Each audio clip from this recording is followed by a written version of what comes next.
আসসালামু আলাইকুম রহমতুল্লাহ। আশা করি সবাই ভালো আছেন। আমার ভিডিও দেখে অনুপ্রাণিত হয়ে এক ভাই আমাকে 3টা কোশ্চেন করেছেন। তো আজকে তার কোশ্চেনগুলোর উত্তর দেওয়ার চেষ্টা করবো ইনশাল্লাহ। তো সরাসরি স্ক্রিনে দেখুন যে তিনি কি কোশ্চেন করেছেন। স্যার, আপনার কাছে আমি সহ অনেকের কিছু প্রশ্ন জানার ইচ্ছা। 1 নাম্বার, খতনা করার পর পেনিসের ফোরস্কিনের ফুলা কমতে কতদিন সময় লাগে? 2 নাম্বার, খতনা করার কতদিন পর দৌড়ানো যায়? 3 নাম্বার, খতনার সেলায় পড়ে গেলেও কি মলম লাগাতে হবে আর কতদিন পর্যন্ত? আশা করি উত্তর পাবো। ধন্যবাদ। এই প্রশ্নটি করেছেন নাইম ভাই। তো নাইম ভাই, আমি আপনার সবগুলো প্রশ্নের উত্তর দেওয়ার চেষ্টা করবো ইনশাল্লাহ। তো ভাই, আপনার প্রথম প্রশ্ন ছিল খতনা করার পর পেনিসের ফোরস্কিনের ফোলা কমতে কতদিন সময় লাগে। খতনা করার পর ফোরস্কিনের ফোলা বা আশেপাশের জায়গার ফোলা বা সোয়েলিং, এটা একটা সাধারণ ব্যাপার। এটি কমতে সাধারণত 1 থেকে 2 সপ্তাহ সময় লাগে। তবে কারো কারো ক্ষেত্রে 3 থেকে 4 সপ্তাহ সময় বা এরও বেশি সময় লাগতে পারে। যদি দেখেন যে ফোলাটা অনেক বেশি এবং সহজে কমছে না, সেক্ষেত্রে তাদের জন্য একটা টিপস দিই। সেই টিপসটা ব্যবহার করলে আপনার ফোলা তাড়াতাড়ি কমে যাবে। টিপসটা হলো যে আপনারা এরকম বড় একটা গামলা নেবেন। এই গামলার ভিতরে কুসুম গরম পানি নেবেন।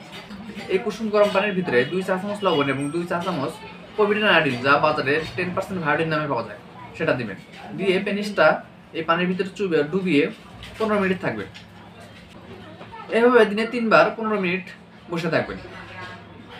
তাহলে দেখবেন যে সোয়েলিংটা খুব দ্রুত কমে যাচ্ছে। যে কোনো অপারেশন পর যে জায়গাটা ফুলে যায় সেই জায়গাটা একটু উঁচু করে রাখতে হয়। যেহেতু আমাদের সার্কামসিশনের পর ফুলে যায়, এই জায়গাটা এমন যেটা উঁচুতে রাখা খুব একটা অসুবিধার বিষয়। শুধুমাত্র শুয়ে থাকলে, চিত হয়ে শুয়ে থাকলে জিনিসটা উঁচু হয়ে থাকে এবং আপনি যখন দেখবেন যে অনেক বেশি ফুলে গেছে, তখন বেশিরভাগ টাইম একটু চিত হয়ে শুয়ে থাকবেন, পেনিসটা উপরের দিকে থাকবে। তাহলে সোয়েলিংটা আরও তাড়াতাড়ি কমে যাবে। ডাক্তারের পরামর্শ অনুসারে ওষুধ খেতে হবে। সার্কামসিশন করার পর অবশ্যই ডাক্তার আপনাকে একটা প্রেসক্রিপশন করে দিয়েছে। সেই প্রেসক্রিপশন অনুসারে ওষুধগুলো ঠিকঠাক মতো খেতে হবে এবং পরবর্তীতে ইনফেকশন এড়াতে অবশ্যই পরিষ্কার পরিচ্ছন্নতা বজায় রাখতে হবে। এরকম ফোলা দেখা দিলে কখন ডাক্তারের কাছে যেতে হবে? ফোলা যদি 2 থেকে 3 সপ্তাহের বেশি হয়, ফোলা দিয়ে পুজ বের হয়, ফোলাতে প্রচন্ড ব্যথা থাকে, ফোলা স্থানে লাল বর্ণ ধারণ করলে এবং প্রস্রাব করতে অসুবিধা হলে অবশ্যই ডাক্তারের সাথে পরামর্শ করবে। নাইম ভাইয়ের দ্বিতীয় প্রশ্ন ছিল যে খতনা করার কতদিন পর দৌড়ানো যায়।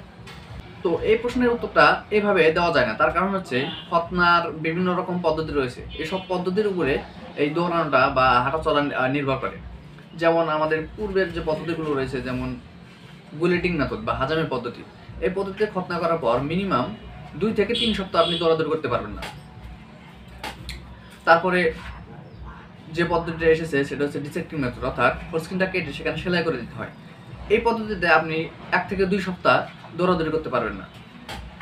এবং তারপরে সবচেয়ে লেটেস্ট যে 2টা পদ্ধতি, সেটা হচ্ছে জেটেসার স্টাবলার সার্কামসিশন এবং ডিভাইস কসমেটিক সার্কামসিশন।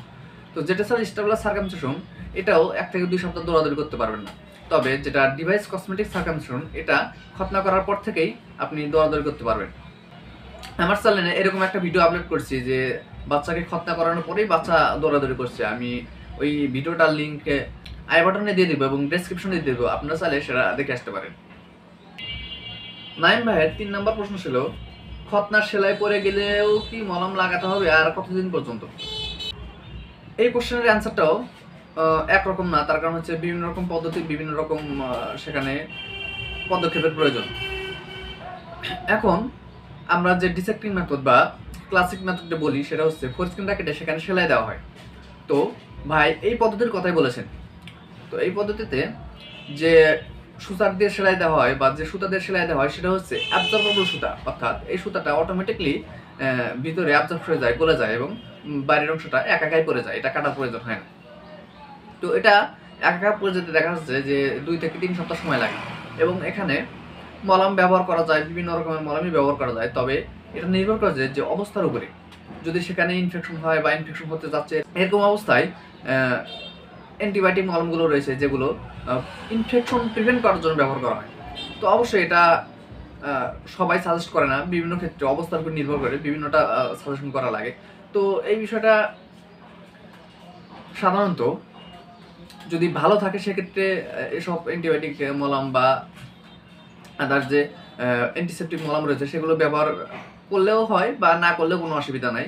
কিন্তু যদি দেখা যাচ্ছে একটু ইনফেকশনের ভাব রয়েছে বা সেক্ষেত্রে সিস্টেমিক অ্যান্টিবায়োটিক দেওয়ার পর ইনফেকশন কন্ট্রোল হচ্ছে না, সেক্ষেত্রেও আমরা তখন লোকালি এই অয়েন্টমেন্টগুলো দিতে পারি। তো তো এটা সম্পূর্ণ নির্ভর করছে যে অবস্থার উপরে। সো এটা আপনারা নিজে নিজে দিবেন না, অবশ্যই এটা ডাক্তারের পরামর্শ ভিত্তিতে এটা দিবেন। তো এই ছিল নাইম ভাইয়ের প্রশ্ন। আশা করি আপনি সবগুলো প্রশ্নের উত্তর পেয়েছেন। আরও যদি আপনাদের কোনো প্রশ্ন জানার ইচ্ছা থাকে এভাবে কমেন্টে করবেন, আমরা সেগুলো রিপ্লাই দেওয়ার চেষ্টা করবো ইনশাল্লাহ। আবারও দেখা হবে নতুন কোনো ভিডিওতে। সে বন্ধু সবাই ভালো থাকুন, সুস্থ থাকুন। Thank you so much.